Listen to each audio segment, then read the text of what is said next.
Hola a todos, bienvenidos una vez más a su sección Biología del Cuerpo Humano. En esta ocasión vamos a hablar del perfil cardíaco. Y nuestra historia, como siempre, empieza en un sitio distinto.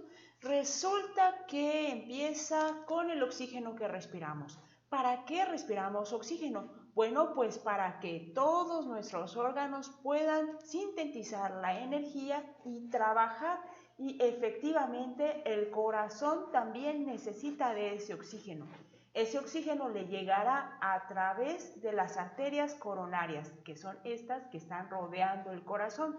Pero resulta que a veces tenemos una genética un poco defectuosa que no nos deja comer a gusto todas nuestras frituras, papitas y lo que queramos. Y se nos empiezan a tapar las arterias coronarias. Puede ser también un proceso en el que involucra la inflamación, pero el hecho es que los eritrocitos ya no van a poder llegar a todos los sitios del corazón y por lo tanto el oxígeno no va a poder ser entregado a las células. Estas células en consecuencia van a empezar a morirse y cuando se mueran por isquemia, o sea, falta de oxígeno, van a empezar a liberar las sustancias. ¿Y dónde caen esas sustancias? Pues en la sangre. Entonces, midiendo estas sustancias que ahora están en la sangre cuando deberían estar en las células del corazón, pues es que nos vamos a dar cuenta de que hay un problema. A este problema generalmente se le conoce como síndrome coronario agudo y pues es bastante variable, pudiendo llegar incluso al infarto agudo al miocardio. Eso quiere decir pues que se nos detenga el corazón por la muerte de una fibra muscular cardíaca. Entonces, pues hablemos de las fibras musculares cardíacas. Resulta que de aquí es de donde vamos a obtener alguna de esas moléculas marcadoras que nos servirán para el diagnóstico. Resulta que la fibra cardíaca está compuesta de manera general pues por una fibra gruesa, que sería esta de aquí, de miosina, y una delgada de actina. Pero acerquémonos un poco más a la fibra de actina. Resulta que la fibra de actina, que es la delgada, tiene unas moléculas encima, unas proteínas que se llaman troponinas. La troponina I, que significa inhibitoria de la unión de actina con miosina, la troponina C, que es la capturadora de calcio, y la troponina T, que es la proteína fijadora de la tropomiosina. Bueno, estas sirven pues para captar el calcio y darle la vuelta a la actina para que pueda unirse con la miosina y dar la contracción, etc. Pero resulta que de estas moléculas que son un poco más pequeñas serán liberadas a la sangre si hay un daño en la célula y entonces nos fijaremos en ella. Lo malo del caso es que no nada más tenemos músculo cardíaco. Entonces eso es contraproducente para nuestro diagnóstico. También tenemos músculo, por ejemplo, liso, tenemos músculo en el esqueleto, ¿no? Pues por eso nos movemos. Entonces hay muchos isotipos, isoformas, es decir, hay muchas maneras diferentes de presentar estas troponinas.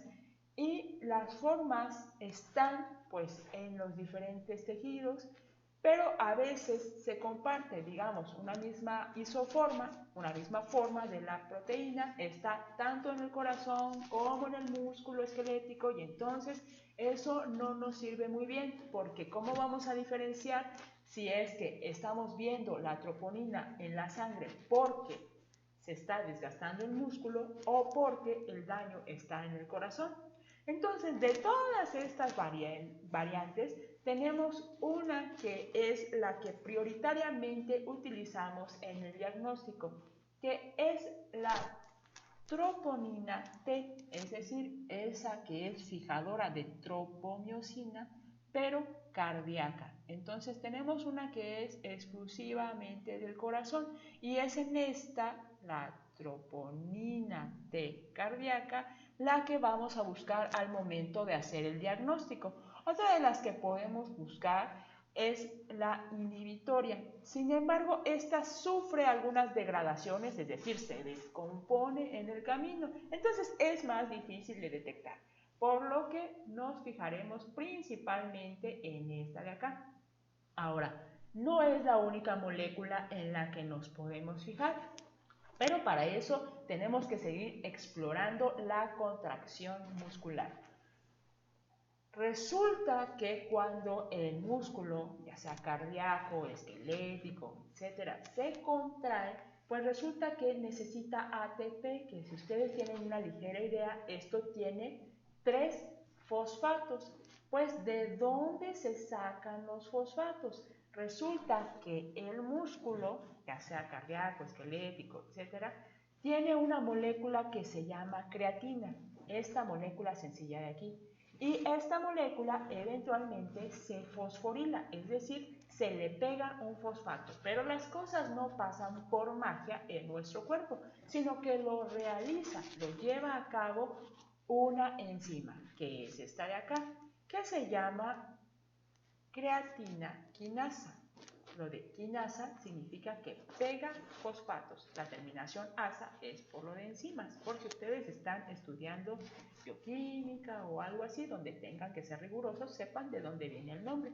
Bueno, de la misma manera que nos pasaba con las troponinas, pues resulta que aquí también hay muchas isoformas. Entonces tenemos la isoforma MM, o sea, la creatina quinasa MM, que se encuentra tanto en el músculo esquelético como en el corazón. Luego, la creatina quinasa BB, que se encuentra tanto en el cerebro como en el músculo esquelético. Y por fin encontramos la isoforma que se encuentra predominantemente en el corazón, que es la isoforma MB. Entonces, de todas las creatinas quinasas que podamos encontrar en la sangre, en la que nos vamos a enfocar para diagnosticar un problema en el corazón es la creatina quinasa MB.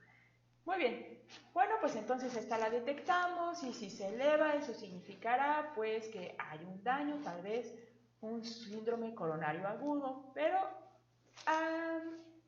esto nos sirve más que nada para ver si los pacientes han sufrido un reinfarto, es decir, ya tenemos a nuestros pacientes en el hospital porque sufrió un infarto. Y entonces vamos a ver si sigue padeciendo estas anomalías, ¿no? Entonces, esto es porque esta creatina quinasa pues se eleva, es decir, sube en la sangre, sube su concentración en la sangre después de unos 3 o 4 horas de que se presentaron los síntomas y permanece hasta las 24 horas. Pero si en el transcurso vemos que vuelve a aumentar, eso significa que el paciente está sufriendo otro infarto y para eso nos sirve principalmente. Ahora, pues toda nuestra plática empezó con lo del oxígeno, que nuestro músculo cardíaco necesita oxígeno. Entonces, pues resulta que hay otra proteína que podemos buscar y es esta. Nosotros sabemos que, por ejemplo, la hemoglobina es la que transporta el oxígeno hacia todos nuestros órganos, pero el músculo, tanto cardíaco como esquelético, se queda con una gran cantidad de oxígeno por si lo necesita, porque son los que generan pues más energía porque se están pues moviendo constantemente. Entonces necesitan una molécula que lo almacene y esa es la mioglobina. En resumen, la mioglobina es una proteína que almacena el oxígeno dentro de las células del músculo.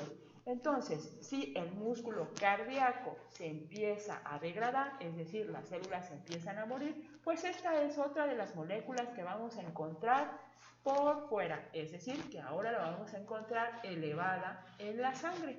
Pero pues como ustedes se podrán imaginar, esto no es para nada específico de daño al corazón, porque como les dije, pues también tenemos otros músculos y esos otros músculos también tienen su mioglobina para guardar el oxígeno.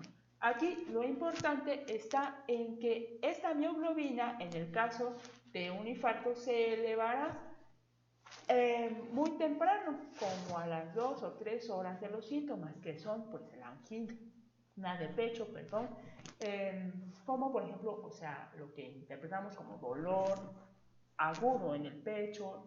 Otros síntomas pueden ser las náuseas, la disnea, que significa dificultad para respirar, la diaforesis, que significa sudoración excesiva, y también los mareos.